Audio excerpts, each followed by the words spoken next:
آج ہم بات کریں گے اسلام کی پہلی اور عظیم ترین لڑائی جنگ بدر کے بارے میں، جو 17 رمضان 2 ہجری کو پیش آئی۔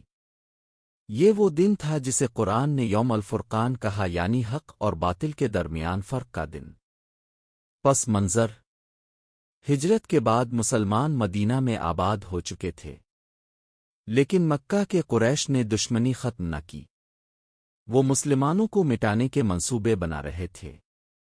اسی دوران مسلمانوں کو اطلاع ملی کہ ابو سفیان کی قیادت میں قریش کا ایک بڑا تجارتی قافلہ شام سے واپس آ رہا ہے، جس میں بہت سا مال تھا۔ مسلمانوں نے سوچا کہ اس قافلے کو روک کر وہ مال لے لیں، کیونکہ مکہ کے مشرکین نے مسلمانوں کی جائیدادیں پہلے ہی لوٹ لی تھیں۔ ابو سفیان نے مسلمانوں کی نقل و حرکت بھانپ لی اور مکہ میں مدد مانگی۔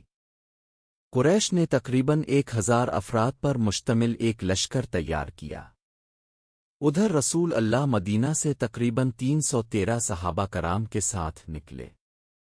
میدان بدر: یہ دونوں لشکر مدینہ سے 150 کلومیٹر دور بدر نامی مقام پر آمنے سامنے آ گئے۔ قریش کا لشکر ہتھیاروں اور سواروں سے لیس تھا، جبکہ مسلمانوں کے پاس صرف 70 اونٹ، 2 گھوڑے اور بہت کم سامان جنگ تھا۔ لیکن مسلمانوں کے دل اللہ اور رسول پر ایمان سے لبریز تھے۔ اہم واقعات: ایک لڑائی سے پہلے قریش کے 3 بہادر سردار عتبہ، شیبہ اور ولید میدان میں آئے۔ مسلمانوں کی طرف سے حضرت علی، حضرت حمزہ اور حضرت عبدے آگے بڑھے۔ تینوں مشرک سردار مارے گئے۔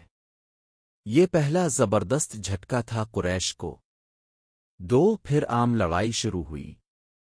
رسول اللہ نے خیمے میں کھڑے ہو کر دعا کی، اے اللہ، اگر یہ چھوٹا سا گروہ ہلاک ہو گیا تو زمین پر تیرا نام لینے والا کوئی نہ رہے گا۔ اللہ تعالیٰ نے فرشتوں کو مسلمانوں کی مدد کے لیے بھیج دیا، جیسا کہ قرآن میں آیا، میں تمہاری مدد 1000 فرشتوں سے کروں گا جو پے در پہ آئیں گے۔ سورۃ الانفال 9۔ مسلمان نہایت بہادری سے لڑے۔ حضرت علی نے اس دن کئی دشمنوں کو قتل کیا۔ حضرت بلال نے اپنے پرانے آقا امیہ بن خلف کو جہنم واصل کیا۔ نتیجہ: یہ لڑائی چند گھنٹوں میں ختم ہو گئی۔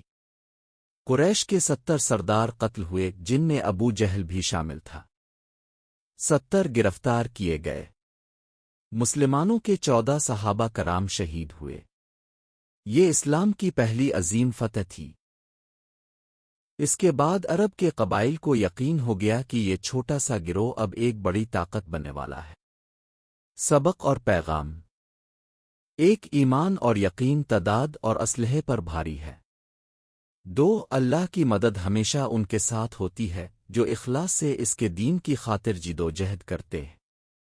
3. یہ لڑائی ہمیں سکھاتی ہے کہ سچائی کے راستے میں مشکلات آتی ہیں، مگر آخر کار کامیابی حق ہی کی ہوتی ہے۔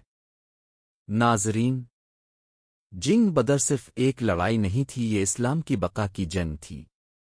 آج بھی اگر ہم ایمان، اتحاد اور قربانی کو اپنا لیں تو کوئی طاقت ہمیں شکست نہیں دے سکتی۔